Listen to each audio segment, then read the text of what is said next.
Okay, Dr. Freer, I think we should go ahead and proceed.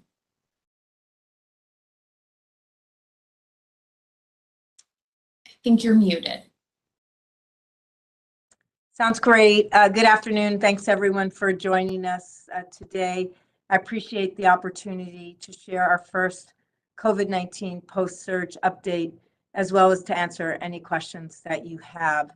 In today's briefing, I'll share our current metrics on cases, hospitalizations, deaths, and variants, as well as data that show our pace of progress towards our next milestone, which is reaching the level of moderate community transmission.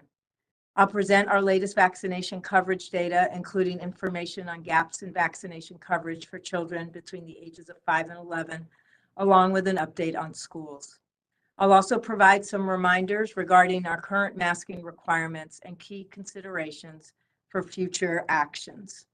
Finally, I'll close out with some reminders about some of the things we can all do to protect each other from COVID-19, as well as an announcement regarding a change we're making to improve our case investigation communication. I'll take the first slide. I'm excited to be giving our first post-surge media briefing today. We announced that we'd consider, I'll take the first slide. I'm sorry, Dr. Freer, we're having a quick technical difficulty. Okay. My apologies. Okay.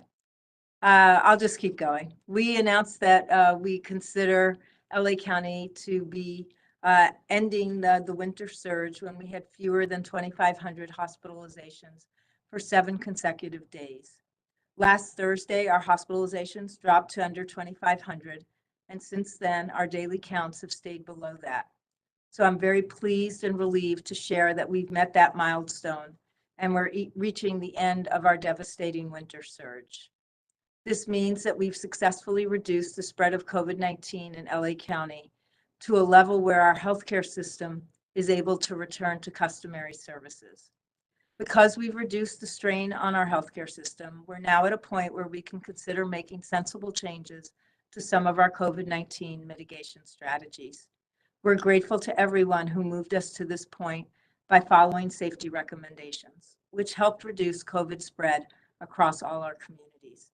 However, there is still work to be done to reduce transmission to a level where there's less risk in places where people work and gather. And sadly, we've not yet seen significant declines in our deaths. I'll now move on to just this review of our customary metrics, starting with cases. I do again have good news to report. Let's leave it on this slide for a minute. As over the past week, our cases have continued to quickly decline. Today, we're reporting slightly over 3,300 new cases. This is a 93% decrease from our pandemic high of 4,584 cases on January 6th. The average number of daily new cases reported over the last 7 days is approximately 3,800, and that's nearly half the average of about 7,500 that we experienced the previous 7 days. Our 7-day average daily case rate is now at 37 new cases per 100,000 residents. And our daily test positivity rate, which is the percentage of all COVID-19 tests reported to us that are positive, has continued to decline. Today, our 7-day average is 2.9%, which is way down from the start of the year, where nearly 1 out of every 4 test results that were reported to us were positive. These are all positive signs that community transmission has slowed, and we hope to see these metrics continue to trend down in the upcoming weeks. However, it is important to note that LA County is still in a period of high community transmission, so we're going to need to stay focused on reducing spread. In addition, unfortunately, as you can see here, we're not seeing a sustained decline in deaths. Over the past 7 days, there were an average of 67 deaths reported each day in LA County. That's a slight drop from 71, which was the average reported for the prior 7 days. And I'm very sad to share that since the start of the pandemic, we've lost over 30,000 people in LA County to COVID-19. We have not lost this many people to a single disease over such a short time span in recent history. We wish all who are grieving the passing of a loved one comfort and peace. Our hope is that as we enter this post-surge period, we can continue to take care of each other and minimize the loss of life that has devastated so many families. I see Supervisor Mitchell, I'm happy to stop and I'll just pick up after you talk. Dr. Ferrer, please continue, and I'll just add on at the end. I was having difficulty logging in. Forgive me for being late. Oh, yeah, no problem at all. Okay, let me go to the next slide then. This slide is the trend line showing average cases, hospitalizations, and deaths. We review it each week. It goes from July 1st of 2020 through today. You can see how quickly cases, marked in the green line, grew with the more contagious Omicron virus during this past winter surge. For example, the 7-day average of reported cases jumped from under 900 on December 1st, 2021 to a high of over 40,000 on January 15th. You can also see the steep declines in cases that we've seen, and I just noted over the past several weeks. Although you can also see that the 7-day average for daily cases is not yet down to those early December levels. They're now at nearly 3,500, which again, that's a 90% decline from our high of just about a month ago. Hospitalizations, which you see in yellow, and deaths in blue, also increased sharply during the winter surge, but not as quickly. The slower growth is likely because our vaccines are highly effective in preventing serious illness and death. And also there are some effective therapeutics, which although they're in short supply, they are available to some of our highest risk residents. Although we've seen these steep declines in our hospitalizations, you can see that the numbers are still elevated. And unfortunately, we haven't seen significant drops in deaths. We'll go to the next slide. Scientists and public health leaders continue to assess whether the Omicron BA.2 variant, when compared to BA.1, may spread more easily from person to person, lead to more severe illness, or be more resistant to treatments or vaccines. To date, there's information indicating that BA.2 is more easily spread than BA.1, but it does not lead to more serious illness. We're keeping a close eye on the findings as they come out from the science community. And in the meantime, we do review the sequence results and track which variants are present in LA County. And this is what you see on this slide, shows the latest sequence variants in LA County through February 5th. For that week ending February 5th, only 0.3% of the specimens sequenced were Delta, 99.7% were Omicron, that's the red bar, and it was primarily the BA.1 strain. A total of 43 BA.2 subvariant cases have been identified, accounting for only around 1% of Omicron cases in the past few weeks. This is consistent with findings that while BA.2 has become a dominant variant in some countries, it is not spreading that rapidly here in the United States. Next slide. One of the reasons why we closely monitor variants is that they can behave differently and may require different public health responses. For instance, on this graph, you can see the difference in the pace of spread between the Epsilon variant, which was the dominant strain for last winter's surge, and the Omicron variant, which drove this winter's surge. For the winter of 2021, which is shown by the purple line, there was a more gradual increase and a gradual decline in cases. By comparison, for what we're calling the 2022 winter surge, there was an explosion in Omicron cases followed by this sharp decline. And this is consistent with findings from other areas, such as South Africa, where steep spikes in Omicron cases were then followed by rapid declines after the peak. The rapid decline in cases for this winter surge is a huge relief, and we hope that the downward trend continues, especially because, as you can see here, we still have more cases being reported now than we had at the same time during last winter's surge. Next slide. Community transmission levels indicate how much COVID is spreading in the community and how likely people are to be exposed to the virus. Throughout the pandemic, the CDC, the state, public health here in LA County, and many other public health jurisdictions have used measures of community transmission to help guide decisions, including when to implement or relax protections. Currently, the CDC advises that masking remain in place in all indoor settings until community transmission reaches a moderate level. LA County is fully aligned with this recommendation and will lift the indoor masking requirement once LA County has remained in moderate transmission for 7 consecutive days. On this slide, you can see our path towards reaching our goal of moderate transmission. The 7-day cumulative case rate over the past week is shown in green, and a projection for the 7-day cumulative case rate over the next few weeks is shown by the blue dashed line. The orange line shows that threshold of 50 cases per 100,000 residents, which translates to that 7-day average of about 730 cases per day. Moderate transmission is defined as when our 7-day cumulative case rate falls below this threshold. Our current 7-day cumulative case rate is about 258 cases per 100,000 residents, and that's considered high transmission. And while we still have a ways to go to reach moderate transmission, if we can maintain our current rate of decline, we could reach moderate transmission as early as mid-March. The dashed blue line on this slide shows that projected 7-day cumulative case rates if we maintain the same rate of decline as we observed between last Thursday and today. We do know that diseases don't necessarily follow a linear rate of decline, and they don't necessarily maintain a consistent rate of decline over many weeks. So it's important to note that this is only an estimate based on current data, and it will be subject to change, and we'll update this every week.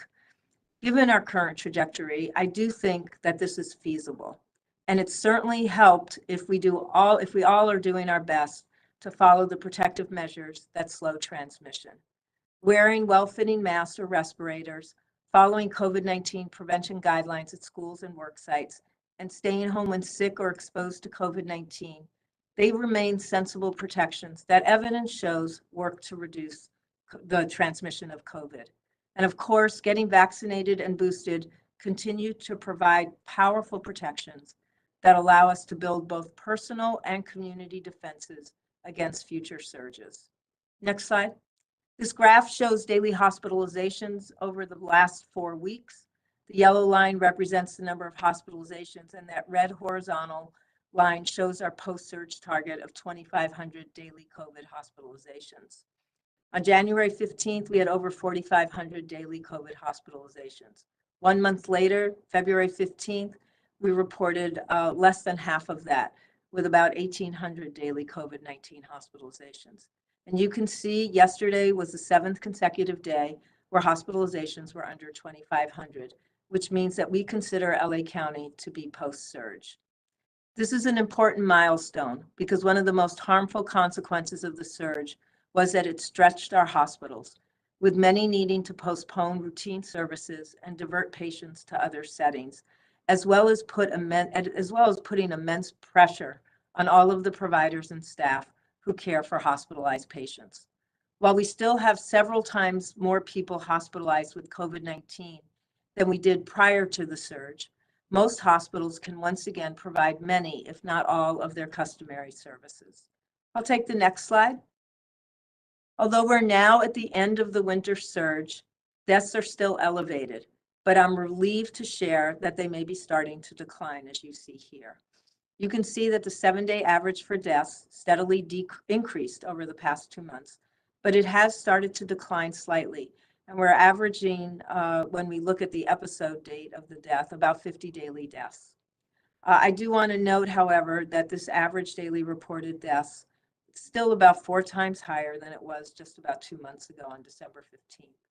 Hopefully, as community transmission declines and access to therapeutics improves, we'll see much more sustained declines in our deaths. Next slide. Given the continued importance of vaccinations, we do remain focused on tracking vaccination coverage. As of February 13th, 74% of residents 5 and older and 79% of residents 12 and older are fully vaccinated. However, the pace of vaccination has slowed, and we still see significant gaps in booster coverage and coverage for the 5 to 11-year-olds. For instance, as of February 13th, whereas 79% of LA County residents 12 and older are fully vaccinated, in this group, only 39% are fully vaccinated and boosted. Being fully vaccinated provides really excellent protection against COVID-19. But because the vaccine's protection fades over time, people do need that booster dose to be optimally protected. We can see this when we compare hospitalizations based on vaccination status. From January 30th to February 5th, people in LA County who were fully vaccinated but hadn't had their booster dose were about 5 times less likely to be hospitalized with COVID than unvaccinated people. And that's important. But if they were vaccinated and boosted, they were about 15 times less likely to be hospitalized than unvaccinated individuals. We also need to accelerate the pace of vaccinations for 5 to 11-year-olds. As of February 13th, just 34% of 5 to 11-year-olds in LA County had received 1 or more doses of the vaccine, and only 26% were fully vaccinated. That leaves many children unprotected against COVID-19. We know that parents have to make a choice on whether their children get vaccinated against COVID-19. And many parents have questions about the need for vaccinations among younger children. We hope that parents are finding places to get their questions answered and are able to connect with their child's medical provider. All of the data indicates that children are as likely to be infected with COVID-19 as adults. And while we're all relieved that so far most children experience only mild illness, there are some who do get very sick or have long-lasting health problems. A small number of children have become ill with multisystem inflammatory syndrome in children, a rare but severe complication of COVID-19. In LA County, over 275 children have been hospitalized with MIS-C, with many requiring care in the ICU. And tragically, 2 of the 8 children who have passed away in LA County from COVID did die from MIS-C. And even among those children who experience only mild illness, there are disruptions to learning, and sadly, any infected child can spread the virus to others who may go on to experience more serious illness. As with all other vaccine-preventable diseases, the goal of getting vaccinated is to both minimize the small risk of developing devastating illness and to prevent hazardous community spread. For those looking for more information about vaccines, information is available at vaccinatelacounty.com or vacunatelosangeles.com. Or you can call our vaccine call center at 833-540-0473. Next slide. We know that lower rates among children 5 to 11 may also partially reflect the fact that COVID-19 vaccines have only been recommended for this age group for about 3 months. And it can take some time before parents get their questions answered or get appointments for their children at the doctor's office. There is also a significant amount of geographic variability, as you can see on these maps. The map on my left shows the proportion of LA County residents aged 5 to 11 who had 1 or more doses of COVID-19 vaccine. And the map on the right shows those fully vaccinated as of February 13th. Dark blue and dark purple shading represent high vaccination rates, whereas yellow and light green shading represent lower rates. The red circles mark areas where there are larger gaps in coverage. Efforts are needed to improve coverage really across much of the county, but particularly there are parts in the city of LA, parts of South and Southeast LA, parts of the San Fernando Valley, and parts of Antelope Valley and surrounding unincorporated areas where vaccination rates are the lowest. We continue to offer easy access to vaccines across a vast network of over 1,000 sites and through mobile teams at community, work, and school sites, many of which are in the areas where the coverage is the lowest. To help close these gaps for school-age children and others, Public Health continues to work with our trusted community partners, and we're also helping to train community health workers, or promotoras, who can then connect and conduct community outreach. Through the Community Health Worker Outreach Initiative, these trusted health messengers provide accurate and up-to-date information regarding COVID-19, including vaccines and boosters. They also connect residents with needed critical services, including health insurance, testing, food pantries, and housing assistance, and they're able to share information on public health safety measures. As of February 6th, community health workers participated in over 450,000 outreach activities, including supporting 2,500 community vaccination events and reaching out to over 12,500 residents at their homes. Nearly 900 parents and 350 students are also training to be ambassadors, and they participate along with promotoras from our Community Health Worker Outreach Initiative in weekly question and answer sessions led by one of the public health physicians, where they receive updated information and have an opportunity to have their questions answered about COVID vaccines, masks, and other safety measures. It's through these partnerships with community organizations and the parent and student ambassador programs that we do hope parents of children 5 to 11 have a variety of trusted sources where they can get information on vaccines and other safety measures that protect from COVID. Next slide. Schools, as always, are vital partners in the efforts to prevent and control COVID-19. And as I do most weeks, I'm sharing a school update, which includes information on testing volume and our test positivity rate. Between February 7th and the 11th, nearly 477,000 tests were administered, with a test positivity rate of 1.5%. Now, this is nearly 90% decrease since the beginning of the year. This remarkable decline likely reflects lower rates of community transmission, as well as the impact of all of the mitigation efforts that school partners are using to reduce transmission.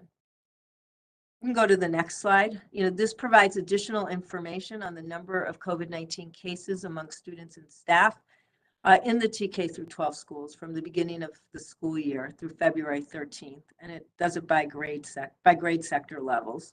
As you can see, throughout most of the school year, student and staff cases remained very low, but then they increased rapidly starting in late 2021 and early 2022, and now they subsequently declined dramatically. The largest number of cases have been among elementary school students, and that's shown by that yellow line, followed by high school and then middle school students, shown by the blue and green lines respectively. The week of January 10th through 16th, there were over 21,000 cases reported among elementary school students and over 11,000 reported among high school students. By the week ending February 13th, cases had dropped to slightly over 1,600 for elementary school students and 810 for high school students. We see similar steep declines in all the other grade levels as well. Although we have far fewer cases among staff, you could see that with the dotted lines, we do see the same patterns that we see with students, with the largest number of cases being reported among elementary school staff, then high school staff, then middle school staff, and also, gratefully, the steep declines in recent weeks. And as you'll see on the next slide, at the same time, the number of school outbreaks has remained relatively low. And that suggests that most of our cases at schools are community acquired. Thus, if community transmission continues to decline, we can also expect student and staff cases to get closer to pre-surge levels. Next slide. This is the slide on the outbreaks. And as you can see, we're currently investigating a total of 46 school outbreaks. This is down from 56 that were under investigation last week.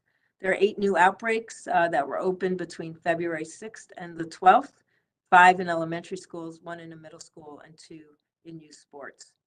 Given the large number of schools, there's over 3,100 schools, and the high volume of students, teachers, and staff that are on school campuses each day, the number of school outbreaks has remained relatively low. When combined with our low positivity rate and the rapidly declining cases among students and staff, this suggests that schools continue to successfully implement recommended strategies that limit spread, such as screening and response testing, ensuring compliance with isolation and quarantine requirements, and following recommended infection control guidelines. Next slide. The state's indoor masking requirement, indoor masking requirement at schools, which remains in effect throughout the upcoming weeks, has been an important part of comprehensive school safety programs. Wearing a face mask or a respirator in indoor public settings has been associated with significantly lower odds of testing positive for COVID-19, and masking requirements in schools have been associated with lower risks of outbreaks. One of our primary objectives has been to minimize school closures or disruptions that can interrupt students' learning, their access to enrichment and support services, peer connections, and social development. The decision to mask in schools, combined with the other mitigation approaches, likely helped successfully limit the number of school disruptions in California during the Omicron surge. California, which you see here in orange, is one of about a dozen states that has a statewide mask mandate in place for schools and had it in place during the height of the Omicron surge in January and early February. Even though California has the largest school-age population in the country by far, it experienced the lowest number of school disruptions, which are defined as either school closures or periods of remote schooling of any state in the entire country so far. And unlike disruptions in some states, which lasted several weeks, the disruptions in California schools have been limited to short durations of less than a week. By comparison, Texas, which has the second highest number of school-age children, but prohibited school mask mandates, had almost 5 times more school disruptions during the same period. This is the Omicron surge period, January to February. Similar to California as a whole, LA County has been successful in limiting the number of school disruptions. Public Health is aware of only 8 learning disruptions at the district level in 2022. 3 school districts had select school closures, and others had a delayed opening or a non-instructional day. In each case, the school or the district, not public health, made the decision to take this action based on staffing and safety concerns. Next slide. Before closing, I just want to share again the post-surge update and some strategies for continuing to reduce risk. As we think about post-surge strategies to minimize COVID-19 risk, as our metrics improve, I want to note that we've remained open during this very damaging surge because we used an extensive set of protective measures that help diminish the impact of Omicron, some of which will need to continue post-surge. One of the strategies is masking. Masks provide an essential layer of protection when transmission is high, and they help us reduce exposures and drive down case numbers. And despite the recent declines, transmission in LA County still remains high. And that can lead to continued disruptions associated with staffing shortages, reduced economic security, and tragically higher morbidity and mortality for those who are most vulnerable and have more exposures. However, because transmission has declined so significantly, we are moving along with others to make sensible changes. With hospitalizations under 2,500 for 7 consecutive days, we issued a modified LA County Health Officer yesterday recommending but no longer requiring masking in outdoor areas at outdoor mega events and outdoor spaces at K-12 schools and child care centers. Per state regulations, indoor masking at K-12 schools, child care facilities, youth settings, healthcare settings, correctional facilities, homeless and emergency shelters, and cooling centers is still currently required. The state will provide an updated assessment on February 28th on appropriate safety considerations for schools. Additionally, per federal regulations, masking when riding public transit and in transportation hubs is required. Employers must also continue to provide high quality and well-fitting masks to workers who are in close contact with others until transmission is lower. And I'm going over this because I know that folks are a bit confused. So I want to be clear, federal regulations are still in place at transportation and transportation hubs, and the state regulations are still in place in all sorts of settings where it's really important people keep those masks on, including our schools. And here in LA County, until our case rate indicates moderate transmission for 7 consecutive days, indoor masking is a requirement at all of our indoor settings. So it's not possible for us to predict future transmission, but we do anticipate that if we have these continued steep declines in cases, which indicate lower transmission, we will be able to safely lift indoor masking mandates in mid to late March. We also plan to consider possible options for lifting indoor masking protections earlier at sites where there are other additional layers of protection, such as vaccination verifications, and that will happen as early as next week. Please note a change to the metrics we previously set for lifting indoor masking. Pfizer has requested a postponement of FDA review of Pfizer's vaccine for those under age 5. Since its review has been delayed until early April, we're no longer using the availability of the vaccine as a metric to consider lifting indoor masking. In addition, as conditions change, we'll reassess and modify our mitigation strategies when needed. For instance, the CDC announced, I believe yesterday, that they're preparing to recalibrate their masking recommendations. We'll be carefully reviewing their new recommendations when released to assess whether we also need to recalibrate. As noted earlier, we'll be reviewing the state's assessment on metrics to use to guide masking protections at schools when these are released on February 28th. We're hopeful that we'll continue to see declines in our cases, hospitalizations, and deaths. And with rapid, significant improvement in community transmission rates, we look forward to additional realignments of safety measures while we continue to do what's most important, ensure protections for workers and our most vulnerable residents. The next slide. Throughout the surge, businesses, community-based, faith-based organizations, educational institutions, our residents, and others have taken a lot of steps to reduce their risk of exposure and help slow the spread of COVID-19. These efforts helped to bring the winter surge to this rapid decline, and it allowed us to keep our businesses, schools, and public spaces open throughout the surge.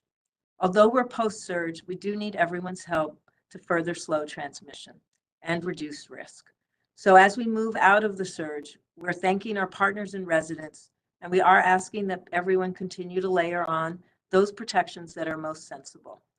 Please continue to get your COVID-19 vaccines, and please go ahead and get that booster dose to reduce your risk of getting very sick.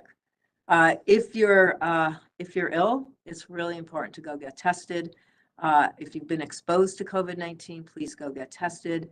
When you're gathering indoors in crowded spaces, please go get tested. Or if you're going to be in close contact with someone who's vulnerable to COVID-19 and you've had some exposures, please get yourself tested to avoid unnecessary transmission. Importantly, stay home and away from others when you're sick or you think you've had an exposure to someone with COVID-19. Wear a mask that filters well and fits snugly around your nose and mouth. It should have at least 3 layers of tightly woven materials, including one that's made of synthetic non-woven fabric. If you're in a high-risk situation, or you're a person at higher risk for severe illness, or you live with people at higher risk, consider wearing the highly protective mask, such as a well-fitting respirator. That's an N95 or a KN95 or a KF94, or double mask by wearing a cloth mask over a medical or surgical mask.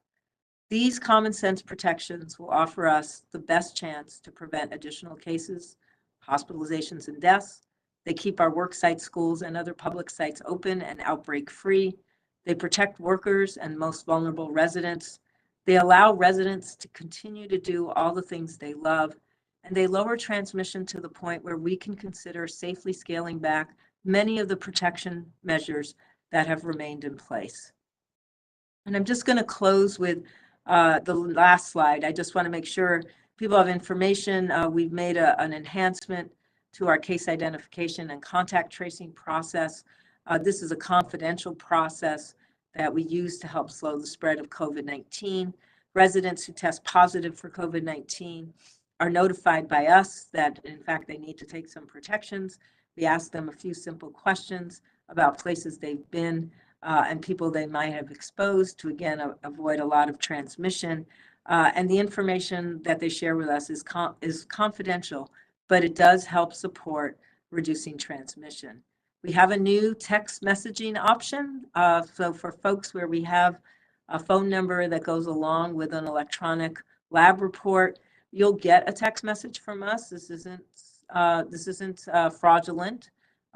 You'll see this type of a message with links to important information about what to do since you're positive.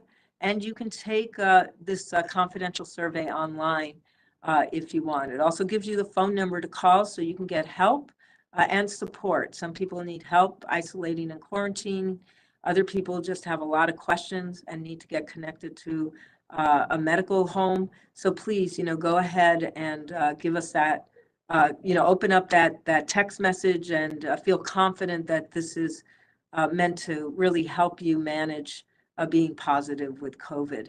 I want to hope that everyone, again, continues to make great progress. I'm really relieved that we're seeing such steep declines. I look forward to getting ourselves to a place where transmission is low enough that we really reduce risk for everyone, including essential workers and those most vulnerable. And with that, I'm going to turn it over to Supervisor Mitchell. Thank you very much, Dr. Ferrer, for including me in today's press event. And I'm glad actually I got to come after you did your presentation, because those are some updated slides from what I have my copies of from Tuesday's board meeting. Let me just say to our media partners that I started my day, I'm sure like many of you, looking at the national news coverage of this nationwide debate around to mask or not to mask, in indoor settings, particularly issues raised by parents and our kids in school. I'm a parent, and I fundamentally understand that every waking moment as parents, we are consumed really with what's in the best interest of our children. I get that. And I appreciate this national debate. I have heard from neighbors and constituents across the board on both sides of the argument. And I think fundamentally what I said in the board meeting Tuesday is, masking is not new. It is not, just become a thing in the public health realm as a result of COVID. It is a long-standing, minimally invasive protective strategy. I think what's really up for debate is, its mandatory use, and I completely get that. But I must say that I fundamentally believe that every public health official, policymaker, and school district are making the decisions in the best interest of the children in our care, and that is varying across the county, across the state, across the nation. But ultimately, we all share a common goal, as do all of us as sitting members of the LA County Board of Supervisors. And that goal is to keep children as safe as possible, to allow them to increase the likelihood that they can continue in-person instruction. That's our shared goal. I'm thrilled that we continue to see the steep decline and hope that it will continue. And as Dr. Ferrer shared, speaking as the supervisor for the 2nd District, the chart that she shared that showed that literally 1 in 4 LA County children between the ages of 5 and 11 are vaccinated, and 1 in 5 residents 12 to 17 are fully vaccinated, including their booster. I asked Dr. Ferrer to give us that additional slide, which she did today, to show us again, to remind us the communities within LA County with the lowest vaccination rate. And so as we continue to have this very healthy public policy debate on whether mandatory masks are appropriate or not, it really has to be couched in the reality of how every community is different in terms of vaccination rates, in terms of case positivity rates.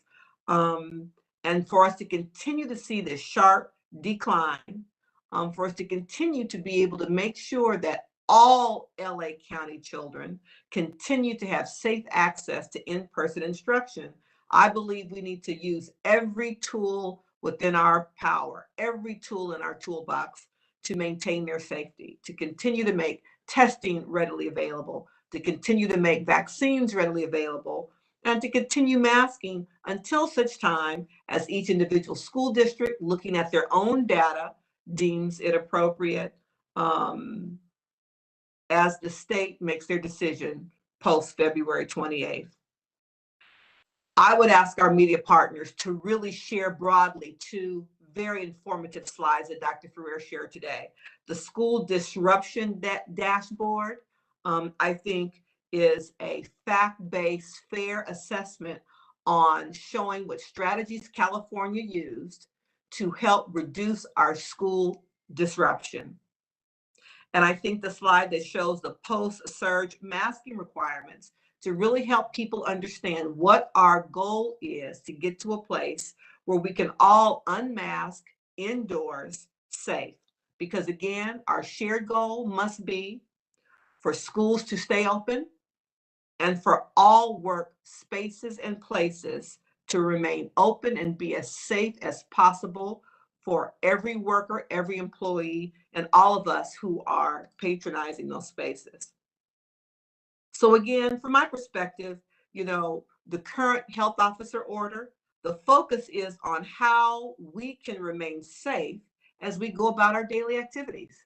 It's a stark difference from past health officer orders that basically shut down society as we knew it, closed schools, closed workplaces, minimal numbers of people being able to enter grocery stores and having to dine outdoors. The current health orders are very different. And again, it's in giving us the tools and resources and the information to remain as safe as possible. So again, I think we all have a shared goal, and that's individual and community safety. So all of these spaces can remain open. We want to minimize school disruption. I'm very proud of California's position on the school disruption dashboard and hope that we can continue to keep the number of school disruptions at an absolute minimum. We've got lots of ground to make up to allow our kids to continue to be in-person learning in the safest, healthiest way possible for every LA County child, wherever they happen to live in the county. Dr. Ferrer, thank you very much for the opportunity. Thank you so much, Supervisor. And we'll go ahead to questions. Yes, our first question comes from Christopher Weber from Associated Press. You're unmuted. Hey, great, thanks. As I'm sure you know, Governor Newsom today announced a plan to pivot the state to the nation's first endemic virus policy. And since LA County has generally chosen a more cautious approach than the state, I wonder, do you think that the state's move is premature? We'd appreciate your thoughts in general on Newsom's announcement today. Yeah, thanks so much. We haven't had a chance to review that plan. So we need to take a little bit of time so that we can see what he's proposing. My understanding is, and I think this is really appropriate and helpful for the governor to do, is, we're all sort of post-surge charting the path forward. And as much information as we can give people who live and work in this state and in this county about, what are the priorities and how do we mark our progress and how do we keep each other safe from, unfortunately, a very unpredictable virus, I think is going to be super helpful. So I'm anxious to review the plan and, for us to really figure out how that translates into local actions, local policies, and local activities. But I do think a reframing is always helpful. The governor also gave us a blueprint early on in the pandemic, and that was helpful as well. So I see this as an effort to really get us all focused on continuing to keep each other safe while we understand the need for us to look at this recovery as a way to get back to being able to feel safe doing the things we love. And, I'm really looking forward to reviewing what they're laying out in the plan. I know there's been a big focus on, understanding that it's not letting down our guard at this point means learning from the lessons of the past 2 years and making sure that we are well prepared for whatever challenges lie ahead. So I know that there's going to be a focus on our preparedness around testing, around PPE, making sure that we've got strategies for distributing therapeutics. We talked about that earlier this week, understanding, how to keep a vibrant vaccination network thriving and being well prepared for the day when we're going to get vaccines for younger children and for the need to continue to roll out boosters. So, I'm happy to be living in this state, working in this state, and appreciate the leadership at the state level. Dr. Ferrer, I appreciate you using the term recalibrate earlier in response to the CDC saying that they will be coming out with updated information.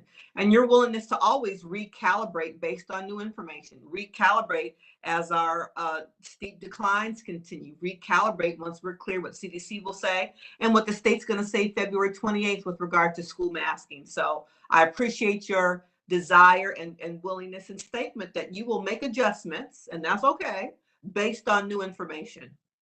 Yeah, thank you, Supervisor. And I hope, I hope other folks understand that as well. We've had to be flexible, and I think that's the best approach is, to really take the advice, take the guidance, take the wise counsel, look at the local data, and then work with others to chart a path forward. Our next question comes from Ron Lynn from the LA Times. You're unmuted.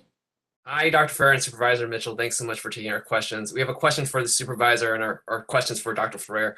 Supervisor, first, a couple of your colleagues on the board have criticized LA County's retention of the indoor mask mandate for a few more weeks, with one of them saying the policy is beginning to lose the trust of the people. What do you think? Do you think that retaining the indoor mask order for another month or so is eroding trust in county public health? And Dr. Ferrer, our questions today are your recommendations on masking in outdoor K-12 settings, a crystal ball question, and vaccinations for children. So first, we know that the county is giving schools the option of unmasking outside, but what does the County Department of Public Health recommend? Some school leaders don't want to be in the position of making the call on a health issue and really want the county to tell them exactly what is best to do right now. Second, in terms of just how do we deal with COVID, now that Omicron is fading, how would you prepare us mentally for the rest of the year? What do you think about people who are hoping it's over, or should we be prepared for seasonal surges and the potential for future variants? And finally, there are some people who wonder whether vaccine mandates can be lifted as the pandemic eases. Do you think it's wise for the state to continue with its plan announced by the governor last October to require COVID vaccines for school children once they're fully approved by the FDA, or is that no longer necessary? Thank you. Yeah, I'll let Supervisor Mitchell go first with the question you asked her, Ron.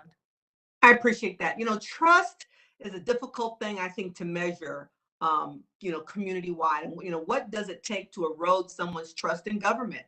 Sometimes it can be a policy that an individual disagrees with, a policy that they think targets one group against the other, creates elevated opportunity for one group against the other. So when we talk about eroding trust, from my perspective, that's why I ask our media partners to really focus on the data.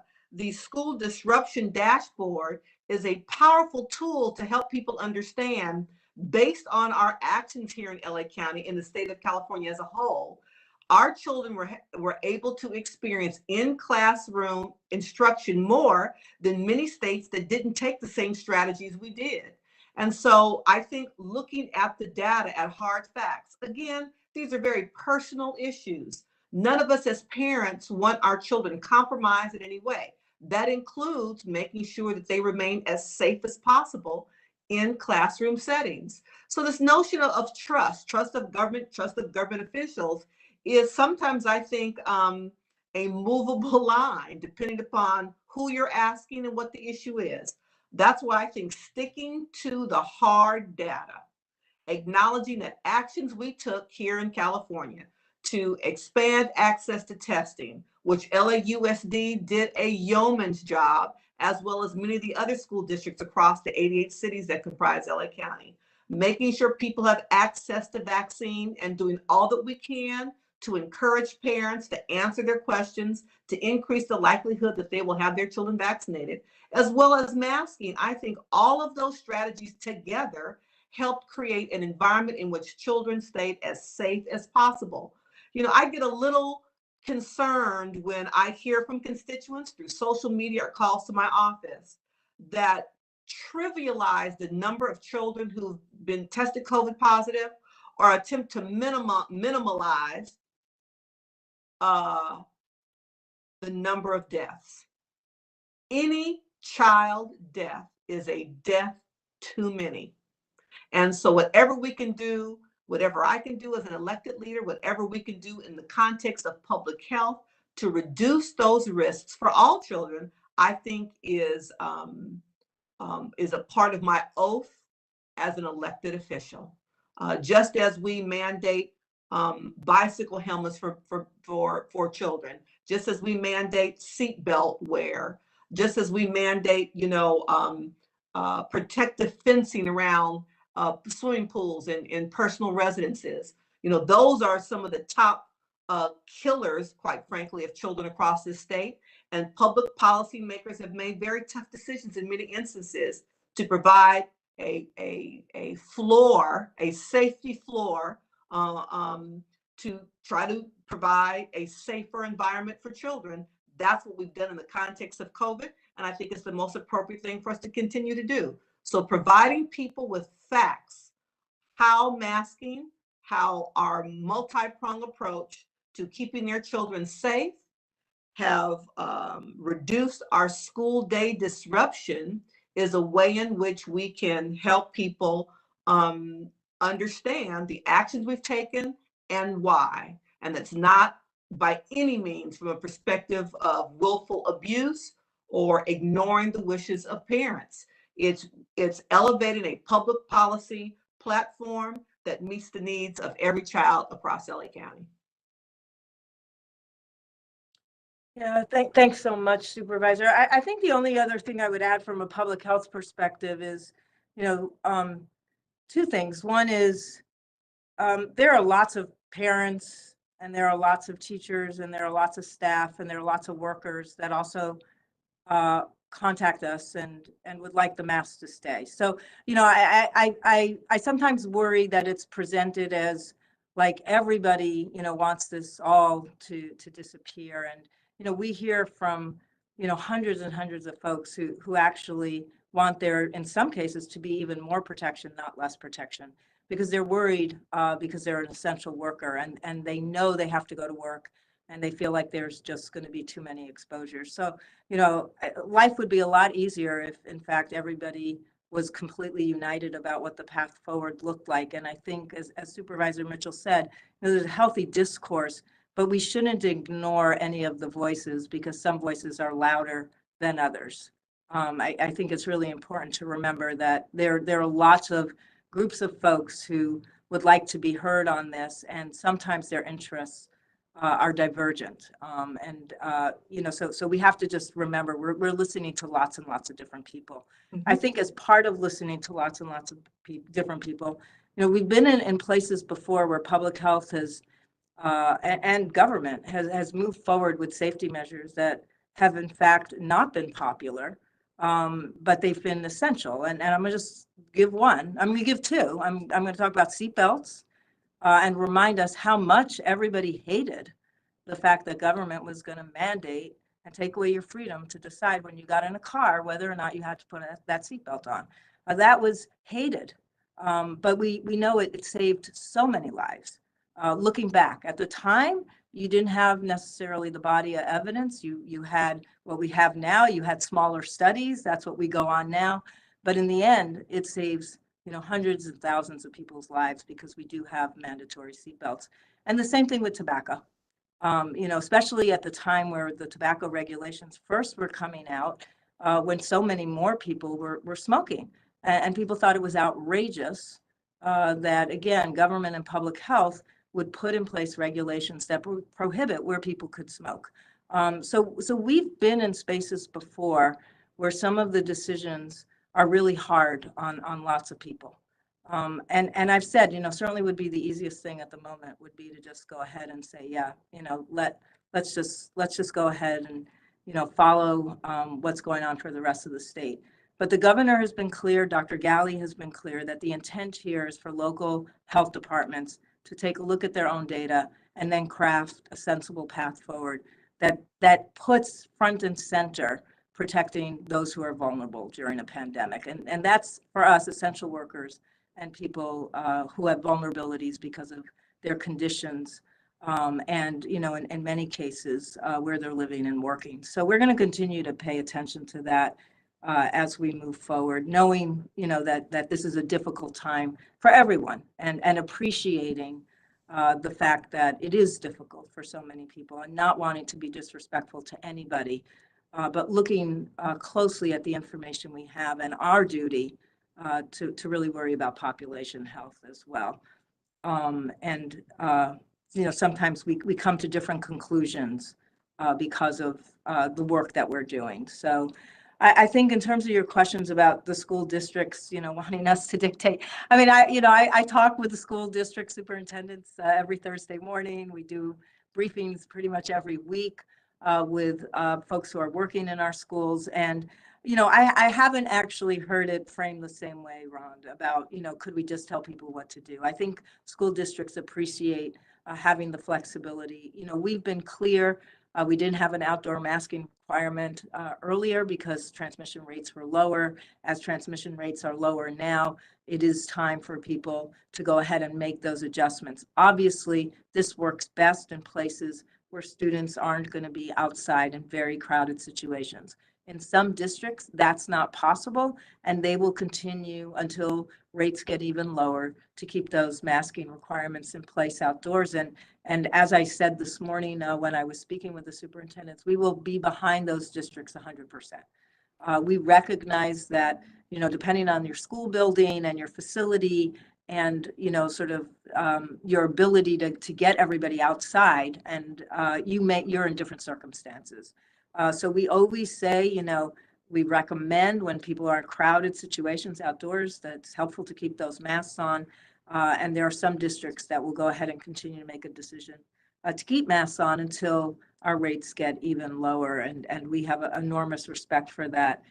In terms of, what should we be preparing ourselves for? And, I'm part of the population that wants to be well prepared. I don't see myself in a different place here. And I'm also, part of the optimistic group that would like to think maybe we're coming to an end of a pandemic. But I'm also realistic enough to know that we've had variability based on seasonality, and we have this threat of a mutating virus, which can lead to other variants. So what I think is most sensible is, in fact, I think some of what the governor talked about today, being well prepared for any future challenges, because we've had 2 years now of really better understanding how this virus might interact with us. So not leaving to chance anything about preparedness. At this point, we know what preparedness needs to look like. On the other hand, I think we need to enjoy those times when transmission is low, and really, again, be able to take our masks off when there's not a lot of transmission, be able to do the socializing that for some of us still continues to be somewhat risky because transmission rates are low. So I think we drive our rates down low. We have an opportunity, to sort of take every day as it comes to enjoy that time when transmission is low, and then we'll be well prepared should we have an additional challenge at some point in the future. I do think there are basic steps that will continue because we do have a virus and we are still in a pandemic worldwide, which is, making sure people have good access to vaccinations, to boosters, and to therapeutics. So while we're in a low period, or even when we're in a more challenging period of time, making sure that access to things that we know fundamentally change our ability to protect each other has to remain front and center. And in terms of, the vaccine mandate that the governor has proposed, as with all childhood vaccines that are required at schools, there's science that actually stands behind those requirements. So I would urge everyone to keep an open mind and on reviewing that science about the ability for us to protect each other with these vaccines, and then use that information to make sure we're being appropriate in the places where mandates will continue to be a source of protection for all of us. I know none of us ever want to go back to closed schools and a closed economy, closed work sites, and vaccines offer us one of the best tools at this point. Thank you so much, Dr. Freer. Any closing remarks from you or Supervisor Mitchell? Wonderful. Thank you so much to everyone who joined us today. We appreciate your time. As a reminder, if you have additional questions for us, you can send those to the media inbox at media@ph.lacounty.gov. Please stick around. Our Spanish remarks will be in just a few minutes.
Hi, Monica. Can you hear me?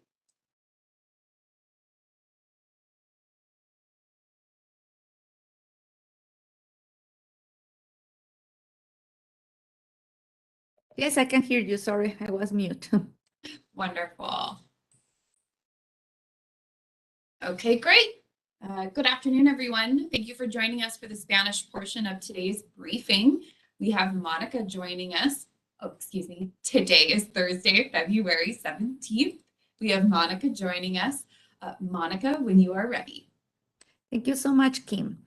Muy buenas tardes. En la reunión de hoy compartiremos nuestras cifras actuales de casos, hospitalizaciones, muertes y variantes, así como datos que muestran nuestro ritmo de progreso hacia nuestro siguiente hito, que es alcanzar el nivel de contagio moderado.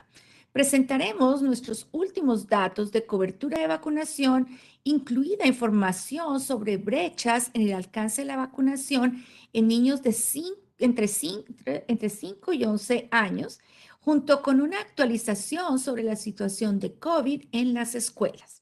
Proporcionaremos algunos recordatorios sobre nuestros requisitos actuales de uso de mascarilla y consideraciones clave para implementar futuros requisitos. Finalmente, cerraremos con alguna información sobre lo que podemos hacer para protegernos del COVID, así como el anuncio sobre un cambio que estamos haciendo para mejorar nuestro proceso de investigación de casos. First slide, please. Estamos emocionados de dar hoy nuestra primera conferencia de prensa posterior a la oleada invernal de COVID. Anunciamos que consideraríamos que el condado de Los Ángeles estaría fuera del pico invernal cuando tuviéramos menos de 2.500 hospitalizaciones durante 7 días consecutivos. El jueves pasado, nuestras hospitalizaciones se redujeron a menos de 2.500 y desde entonces nuestros recuentos diarios se han mantenido por debajo de ese número. Por lo tanto, estamos muy complacidos y aliviados de compartir que hemos alcanzado este hito y llegado al final de nuestra devastadora ola invernal. Esto significa que hemos reducido con éxito la propagación de COVID-19 en el condado de Los Ángeles a un nivel en el que nuestro sistema de atención médica puede volver a los servicios habituales debido a que hemos reducido la atención en nuestras instituciones dedicadas al cuidado de la salud. Ahora estamos en un punto en el que podemos considerar hacer cambios sensatos en algunas de nuestras estrategias de mitigación de COVID-19. Estamos agradecidos con todos los que nos ayudaron a llegar a este punto al seguir las recomendaciones de seguridad que ayudaron a reducir la propagación de COVID en todas las comunidades. Sin embargo, hay más trabajo por hacer para disminuir el contagio a un nivel donde haya menos riesgo en los lugares de trabajo o en los sitios donde las personas se reúnen. Y lamentablemente aún no hemos visto disminuciones significativas entre nuestras muertes. Ahora pasaremos a la primera revisión de las cifras habituales que hacemos en esta etapa posterior a la oleada, comenzando con los casos de COVID-19. De nuevo, tenemos buenas noticias para informar, ya que durante la última semana nuestros casos han seguido bajando rápidamente. Hoy informamos 3.312 casos nuevos, lo que representa una disminución de 93% con respecto a nuestro máximo alcanzado de 45.584 casos el 6 de enero de 2022. El número promedio de casos nuevos diarios informados durante los últimos 7 días es de aproximadamente 3.800, que es casi la mitad del promedio de cerca de 7.500 de los 7 días anteriores. Nuestra tasa de casos diarios promedio por 7 días es de 37 casos nuevos por cada 100.000 residentes. Ha seguido disminuyendo nuestra tasa de casos positivos con base en la prueba diaria, que es el porcentaje de todas las pruebas con resultado positivo de COVID-19 que nos informan. Hoy, nuestro promedio de 7 días es de 2,9%, muy por debajo del comienzo del año, cuando casi 1 de 4 resultados de las pruebas que nos informaron fue positivo. Todo esto nos da indicios de que la transmisión comunitaria se ha reducido y esperamos ver que estos números bajen en las próximas semanas. Sin embargo, es importante tener en cuenta que el condado de Los Ángeles todavía está en un periodo de alto contagio en la comunidad, por lo que debemos mantenernos enfocados en reducir la propagación. Además, por desgracia, todavía no estamos viendo una disminución sostenida de las muertes. Durante los últimos 7 días se reportaron un promedio de 67 muertes cada día en el condado de Los Ángeles, una ligera caída de 71, que fue el promedio informado durante los 7 días anteriores. Y lamentamos compartir que desde el comienzo de la pandemia en el condado de Los Ángeles hemos perdido a más de 30,000 personas debido al COVID-19. No hemos perdido a tantas personas por una sola enfermedad en un periodo tan corto en la historia reciente. Deseamos consuelo y paz a todos los que están de duelo por el fallecimiento de un ser querido. Nuestra esperanza es que al entrar en esta fase podamos seguir cuidándonos entre sí y minimizar la pérdida de vidas que ha devastado a tantas familias. Next slide, please. Esta diapositiva muestra la línea de tendencia del promedio de casos, hospitalizaciones y muertes que revisamos cada semana. Abarca desde el 1 de julio del 2020 hasta hoy. Marcados por la línea verde, puede ver qué tan rápido crecieron los casos de Omicron, que se contagió mucho durante el invierno. Por ejemplo, nuestro promedio de 7 días de casos notificados saltó de menos de 900 el 1 de diciembre de 2021 a un máximo de más de 40,000 el 15 de enero de 2022. También puede ver las fuertes caídas en los casos que hemos visto en las últimas semanas. Aunque nuestro promedio de 7 días de casos diarios aún no ha bajado a los niveles de principios de diciembre, ahora está casi 3.500 por debajo de 4.000, lo que representa una disminución de más del 90% desde nuestro máximo de hace aproximadamente un mes. Las hospitalizaciones que se muestran en amarillo y las muertes que se ven en azul también aumentaron en gran medida durante la oleada de invierno, pero no tan rápido. Es probable que este crecimiento más lento se deba a que nuestras vacunas son altamente efectivas para prevenir enfermedades graves y la muerte, y hay disponibles tratamientos efectivos, aunque escasos. A pesar de que hemos visto fuertes descensos en nuestras hospitalizaciones, todavía son elevadas y aún no hemos visto caídas significativas en las muertes. Next slide, please. Los científicos y líderes de salud pública continúan evaluando si la variante Omicron BA.2 en comparación con BA.1 puede propagarse más fácilmente, provocar enfermedades más graves o los tratamientos o vacunas no son tan efectivos para detenerla. Hasta la fecha hay información que indica que BA.2 se contagia más fácilmente, pero no provoca una enfermedad más grave. Seguimos de cerca estos hallazgos. Mientras tanto, continuamos revisando los resultados secuenciados y rastreando qué variantes están presentes en el condado de Los Ángeles. Como puede ver en esta diapositiva que muestra nuestras últimas variantes secuenciadas en el condado de Los Ángeles, para la semana que finalizó el 5 de febrero, solo el 0,3% de los especímenes secuenciados fueron Delta. El 99,7% Omicron, la barra roja, principalmente BA.1. Se han identificado un total de 43 casos de la subvariante BA.2, lo que representa solo alrededor del 1% de los casos de Omicron en las últimas semanas. Esto es consistente con los hallazgos de que si bien BA.2 se ha convertido en la variante dominante en algunos países, no se ha extendido rápidamente en los Estados Unidos. Next slide, please. Dado que las variantes pueden comportarse y requerir diferentes respuestas de salud pública, monitoreamos de cerca todas las variantes. Por ejemplo, en este gráfico puede ver la diferencia en el ritmo de propagación entre la variante Epsilon, la cepa dominante en la oleada del invierno pasado, y la variante Omicron que impulsó la oleada de este invierno. Pero para el invierno de 2021, que se muestra con la línea morada, hubo un aumento y una disminución más gradual de los casos. En comparación con el aumento repentino de invierno de 2022, hubo una explosión en los casos de Omicron seguida de una fuerte disminución. Esto coincide con los hallazgos de otras áreas como Sudáfrica, donde los picos pronunciados en los casos de Omicron fueron seguidos por una rápida disminución después de la oleada. Esta rápida disminución de casos este invierno es un gran alivio y esperamos que la tendencia a la baja continúe, especialmente porque, como puede ver aquí, todavía se han informado más casos ahora que al mismo tiempo durante el aumento repentino del invierno pasado.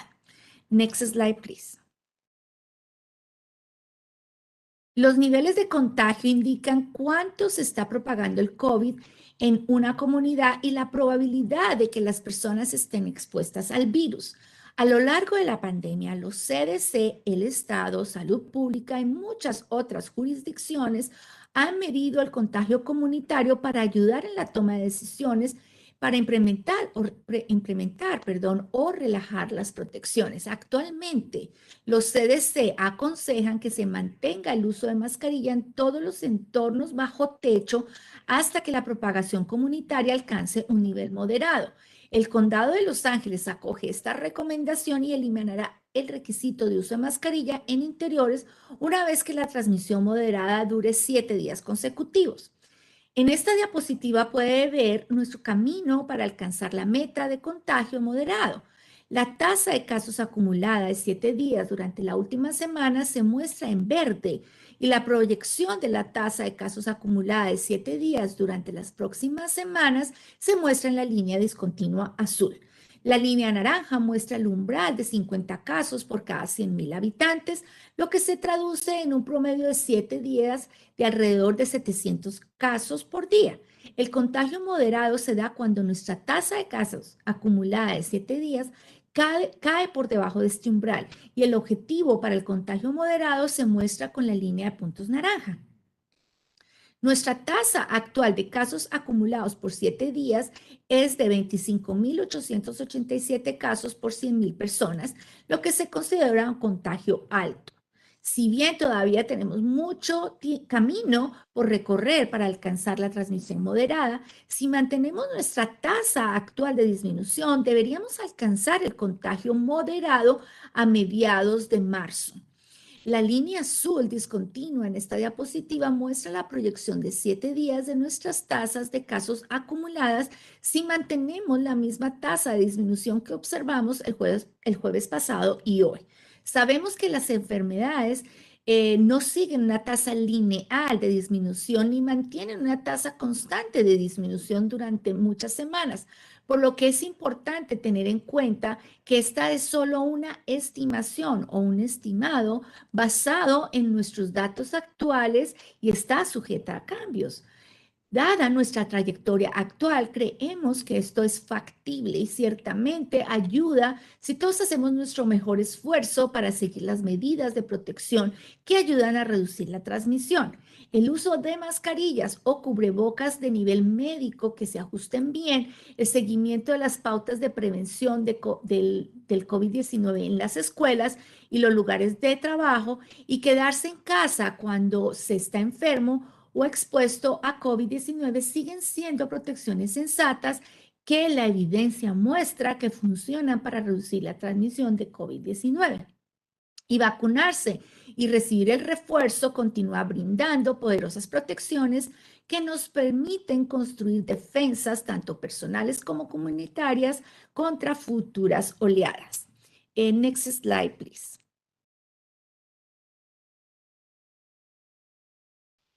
Este gráfico muestra las hospitalizaciones diarias durante las últimas 4 semanas. La línea amarilla representa la cantidad de admisiones a las clínicas y la horizontal roja muestra nuestro objetivo posterior a la oleada de 2,500 hospitalizaciones diarias por COVID-19.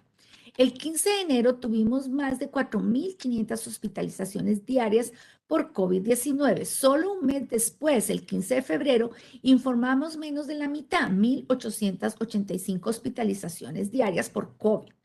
Y pueden ver aquí, ayer fue el 7º día consecutivo en el que las hospitalizaciones estuvieron por debajo de las 2,500, lo que significa que consideramos que el condado de Los Ángeles está en la etapa posterior al pico.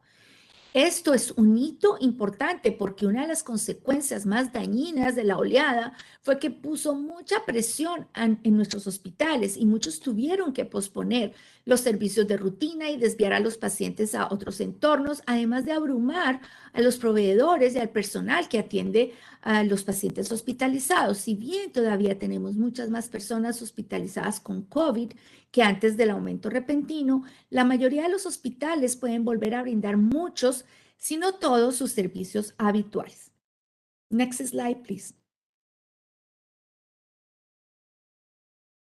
Aunque hemos llegado al final de la oleada de invierno, las muertes siguen siendo altas, pero nos alivia compartir que pueden estar comenzando a disminuir.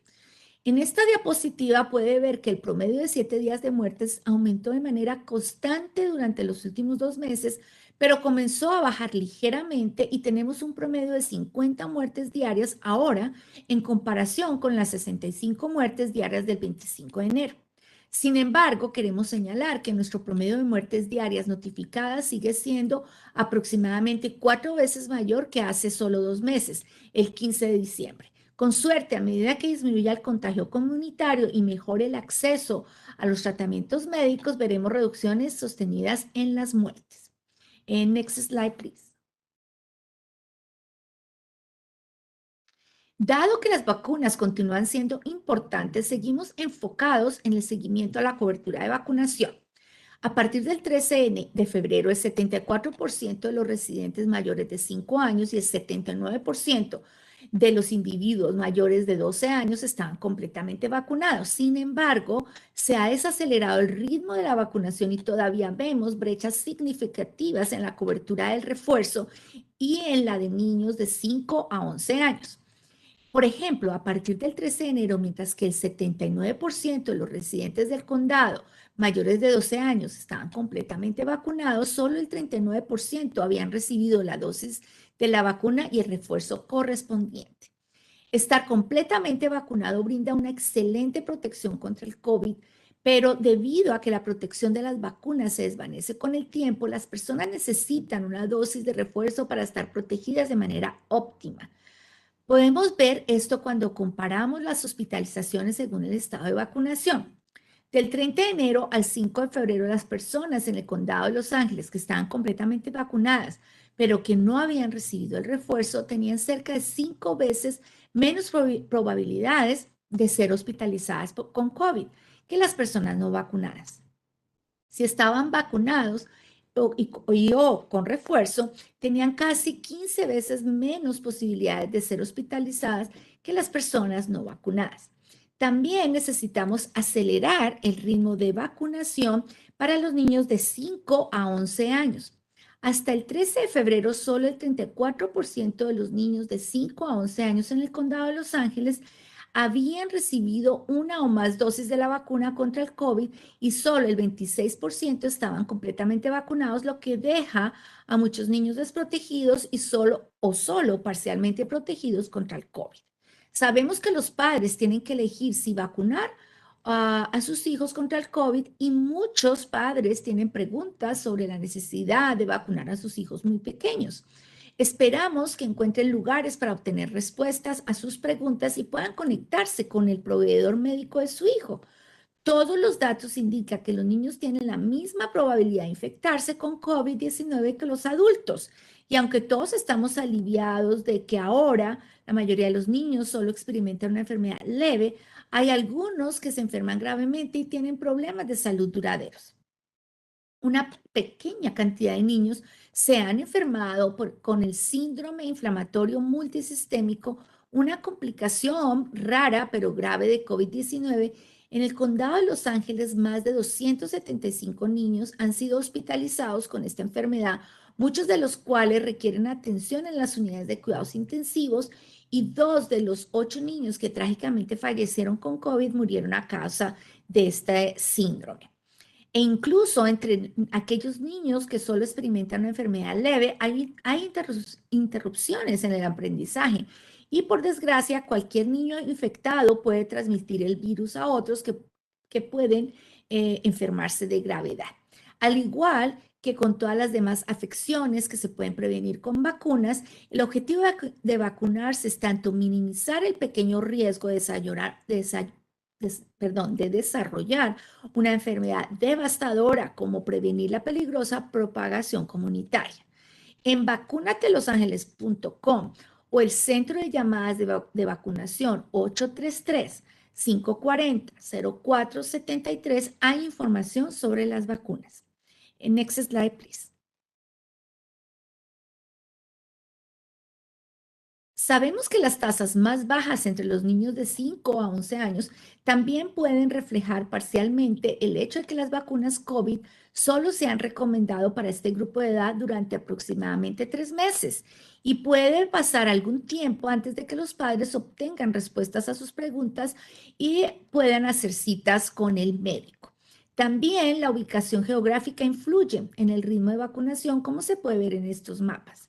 El de la izquierda muestra la proporción de residentes del condado de Los Ángeles de 5 a 11 años que recibieron una o más dosis de la vacuna contra el COVID, y el mapa a la derecha muestra a los que estaban completamente vacunados al 13 de febrero.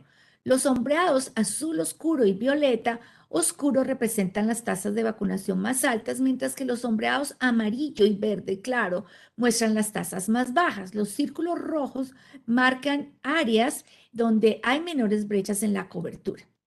Se necesitan esfuerzos para mejorar el alcance en gran parte del condado, pero en especial en algunas áreas del sur y sureste de Los Ángeles, de los valles de San Fernando y Antílope y sus zonas circundantes no incorporadas, dado que las tasas de vacunación son más bajas.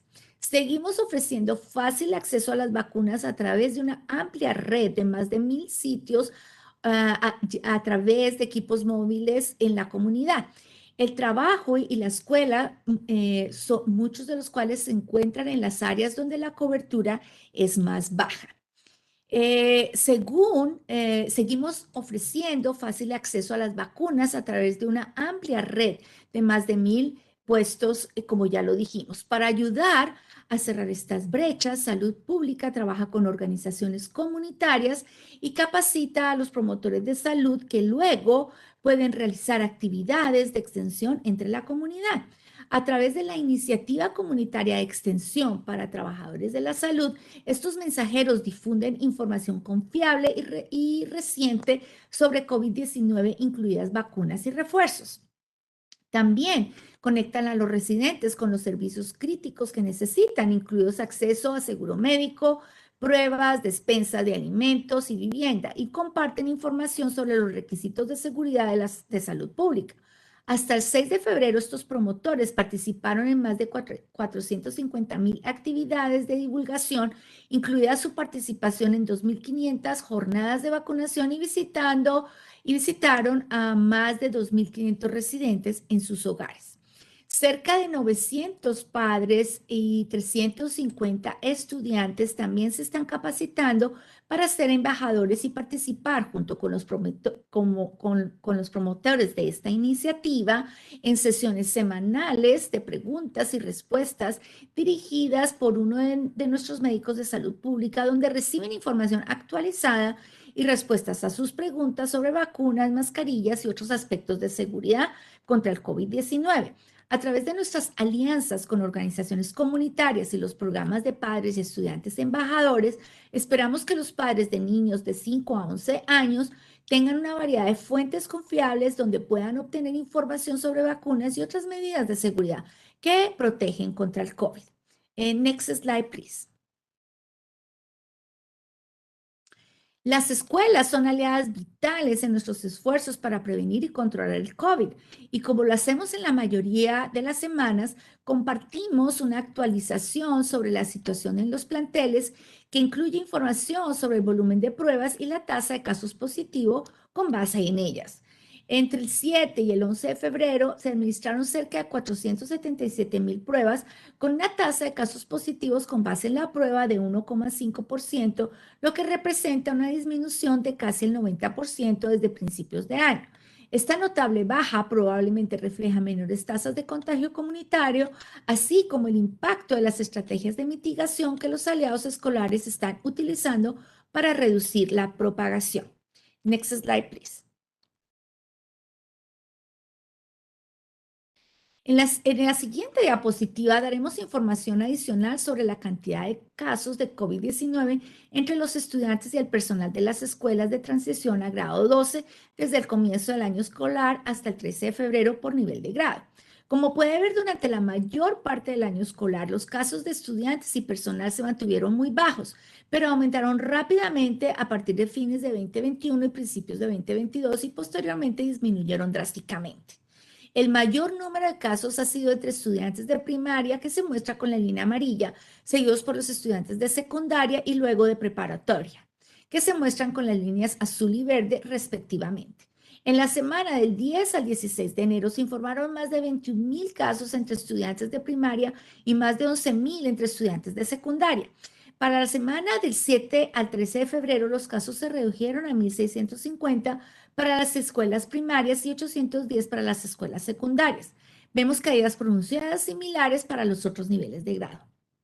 Aunque tenemos muchos menos casos entre el personal, representado por las líneas punteadas, vemos los mismos patrones que con los estudiantes, con la mayor cantidad de casos reportados entre el personal de primaria, luego el personal de secundaria y por último el personal de preparatoria, y disminuciones pronunciadas en semanas recientes. Como verá a continuación, al mismo tiempo, la cantidad de brotes escolares se ha mantenido relativamente baja y sugiere que la mayoría de los estudiantes y personal adquieren el virus en la comunidad. Por lo tanto, si la transmisión comunitaria continúa disminuyendo, también podemos esperar que los casos de estudiantes y personal se acerquen a los niveles previos al aumento repentino. Next slide, please. Otra señal positiva es una disminución en el número de brotes escolares. Salud Pública está investigando actualmente un total de 46 brotes en los planteles frente a los 56 que estaban bajo investigación la semana pasada. Esto incluye 8 nuevos brotes entre el 6 y 12 de febrero, 5 en escuelas primarias, 1 en escuela secundaria y 2 en preparatoria, en deportes juveniles. A medida que la transmisión comunitaria continúa disminuyendo, esperamos ver incluso menos brotes escolares.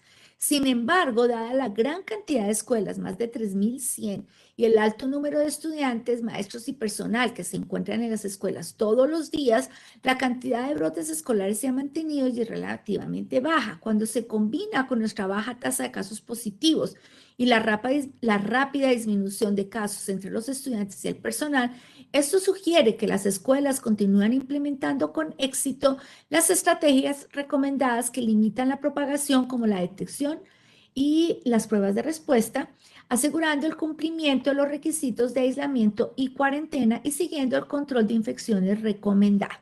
Next slide, please. El requisito estatal de uso de mascarillas en interiores, que permanecerá vigente durante las próximas semanas, ha sido una parte importante de los programas integrales de seguridad escolar. El uso de una mascarilla facial o un cubrebocas de grado más alto en entornos públicos cerrados se ha asociado con probabilidades mucho menores de dar positivo con COVID-19, y los requisitos de uso de mascarilla en las escuelas se han asociado con menores riesgos de brotes. Uno de nuestros principales objetivos ha sido minimizar los cierres de las escuelas o las interrupciones que pueden frenar el aprendizaje de los estudiantes, el acceso a servicios de estudio y apoyo, las conexiones entre compañeros y el desarrollo social.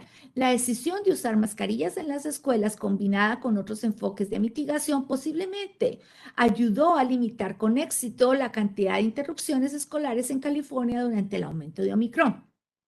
California, que se muestra aquí en naranja, es uno de alrededor de una docena de estados que tenían un mandato estatal de uso de mascarillas para las escuelas durante el apogeo del aumento de Omicron en enero y principios de febrero. Aunque California tiene la población en edad escolar más grande del país por mucho, experimentó la menor cantidad de interrupciones escolares, que se definen como cierres de escuelas o periodos de educación remota de todos los estados. Y a diferencia de las interrupciones en algunos estados que duraron varias semanas, las interrupciones en las escuelas de California se han limitado a periodos cortos de 1 a 3 días. En comparación, Texas, que tiene un segundo mayor número de niños en edad escolar, pero prohibió el uso obligatorio de mascarillas escolares, tuvo casi 5 veces más falta de asistencia a las escuelas durante el mismo periodo. Al igual que en California en general, el condado de Los Ángeles ha logrado limitar el número de pausas escolares. Salud Pública tiene conocimiento de solo 8 treguas en el aprendizaje a nivel de distrito en 2022. 3 distritos escolares tuvieron cierres selectos y los otros tuvieron una apertura retrasada y un día sin instrucción. En cada caso, la escuela o el distrito, no el Departamento de Salud Pública, tomó la decisión de tomar esta medida en función de las precauciones sobre el personal y la seguridad. Next slide, please. Antes de cerrar, compartiremos los datos de esta etapa posterior a la oleada y algunas estrategias para continuar reduciendo el riesgo, mientras pensamos en las estrategias para esta fase con el fin de minimizar el riesgo de COVID a medida que mejoran nuestras cifras. Queremos señalar que hemos permanecido abiertos durante esta oleada tan dañina porque usamos un amplio conjunto de medidas de protección que ayudaron a disminuir el impacto de Omicron, algunos de los cuales deberán continuar después del pico invernal. Una de estas estrategias es el uso de mascarilla. Los tapabocas brindan una capa esencial de protección cuando el contagio es alto y nos ayudan a reducir las exposiciones y el número de casos. a pesar de que las disminuciones recientes de la transmisión en el condado sigue siendo alta, lo que genera graves interrupciones asociadas con la escasez de personal, la reducción de la seguridad económica y una mayor morbilidad y mortalidad para aquellos que son más vulnerables y están más expuestos. No obstante, debido a que la propagación ha disminuido mucho, estamos haciendo cambios sensibles. Con menos de 2.500 hospitalizaciones durante 7 días consecutivos, Salud Pública modificó ayer una orden del oficial de salud del condado de Los Ángeles que recomienda, pero ya no exige, el uso de mascarillas en áreas al aire libre, de megaeventos, escuelas de kinder a grado 12 y guarderías. Según las regulaciones estatales, todavía se requiere el uso de mascarillas en interiores, en escuelas de kinder a grado 12, el Centro para Cuidados de Niños, entornos juveniles, instituciones de atención médica, instalaciones correccionales, refugios para personas sin hogar y de emergencia y centros de enfriamiento. El Estado proporcionará una evaluación actualizada el 28 de febrero sobre las consideraciones de seguridad apropiadas para las escuelas. Además, según las reglamentaciones federales, aún se requiere el uso de mascarillas cuando se viaja en transporte público y se está en terminales de transporte. Los empleadores también deberán continuar brindando mascarillas de alta calidad y que se puedan ajustar bien a los trabajadores que están en contacto cercano con otras personas hasta que la transmisión sea menor. Una vez que la tasa de casos en el condado de Los Ángeles indique una transmisión moderada durante 7 días consecutivos, se levantará el uso de mascarilla en interiores, excepto en los sitios donde las regulaciones federales o estatales requieran el uso de mascarillas o en los sitios donde las empresas u operadores pidan el uso de mascarillas. No nos es posible predecir el contagio futuro, pero anticipamos que si continuamos con fuertes descensos en los casos, lo que indica una transmisión mucho menor, podremos levantar de manera segura los mandatos de uso de cubrebocas en interiores a mediados o fines de marzo. También planeamos considerar posibles opciones para suspender antes las protecciones de uso de tapabocas al interior de los sitios donde se verifica el estado de vacunación como una capa adicional de protección. Tenga en cuenta un cambio en las cifras que habíamos establecido anteriormente para no exigir el uso de mascarilla en interiores. Pfizer ha solicitado un aplazamiento de la revisión de la FDA de la vacuna para menores de 5 años. Dado que su estudio se retrasó hasta principios de abril, ya no usamos la disponibilidad de la vacuna como un número para considerar para la suspensión de la orden de usar mascarillas en interiores.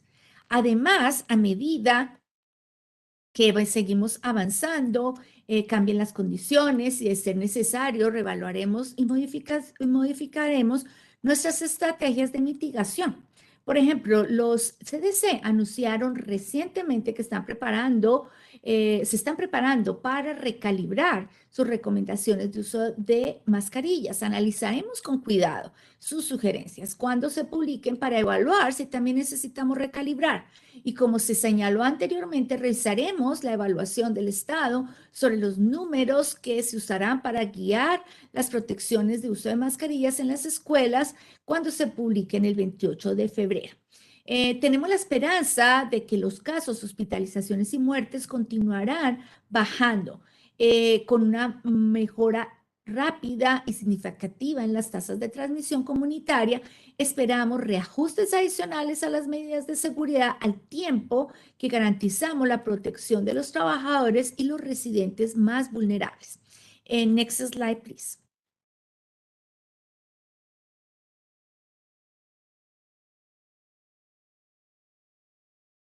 Durante la oleada de invierno, empresas, organizaciones comunitarias y religiosas, instituciones educativas, residentes y otros han tomado medidas para reducir su riesgo a la oleada de invierno y nos permitieron mantener abiertos los negocios, las escuelas y los espacios públicos.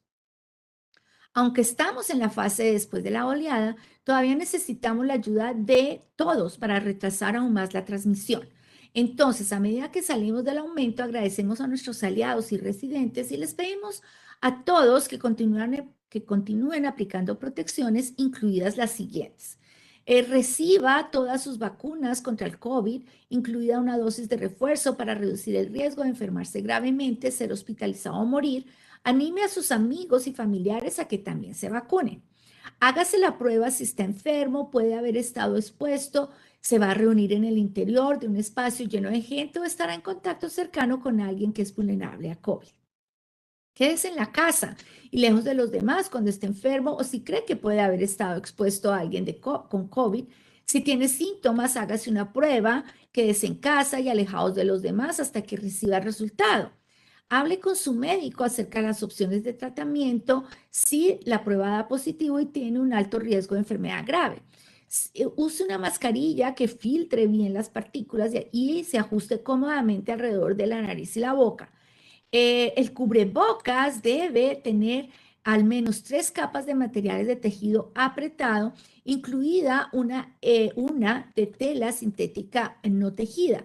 Si se encuentra en situaciones de alto riesgo y o tiene mayor riesgo de contraer una enfermedad grave, use una mascarilla de alta protección como las N95, KN95 o KF94. O una mascarilla doble cuando use tapabocas de tela.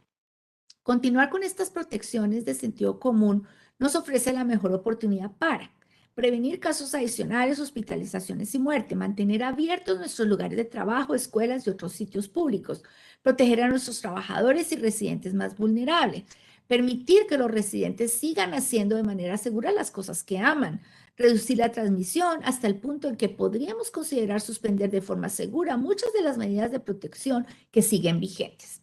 Next slide, please.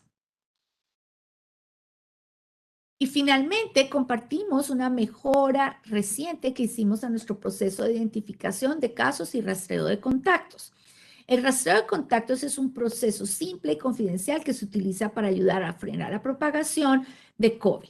A los residentes que dan positivo por el virus se les pide que respondan algunas simples preguntas sobre los lugares en los que han estado y las personas con las que han estado mientras estaban infectados. La información se comparte, la información que comparten ayuda a apoyar el aislamiento de los casos positivos y la cuarentena de sus contactos cercanos. Tenemos una nueva opción de mensajes de texto que proporciona información para aquellos que dieron positivo y les permite completar su entrevista de caso a través de una encuesta en línea en lugar de hacerlo por teléfono. Cuando alguien dio positivo por COVID y su resultado es reportado a las autoridades de salud, recibirá un mensaje de texto inicial de salud pública con instrucciones fáciles de seguir para el aislamiento y enlaces para obtener información adicional, seguido de un enlace solicitando que complete nuestra prevista de caso en línea. Cualquier información que compartan se mantendrá privada. Podrán realizar la encuesta a su propio ritmo en el momento que les resulte más conveniente. También planeamos lanzar pronto una opción de correo electrónico para los residentes. Si las personas reciben una llamada, mensaje de texto o correo electrónico del Departamento de Salud Pública del Condado de Los Ángeles, tómense unos minutos para leerlo, para leer el mensaje y responder. Todos los residentes que completan la encuesta en línea reciben una tarjeta de regalo Mastercard de $20. Esperamos que esta opción facilite a nuestros residentes obtener información esencial si dan positivo y nos ayude a ampliar el alcance de importantes esfuerzos de rastreo de contactos. Muchas gracias y nos vemos en la próxima oportunidad.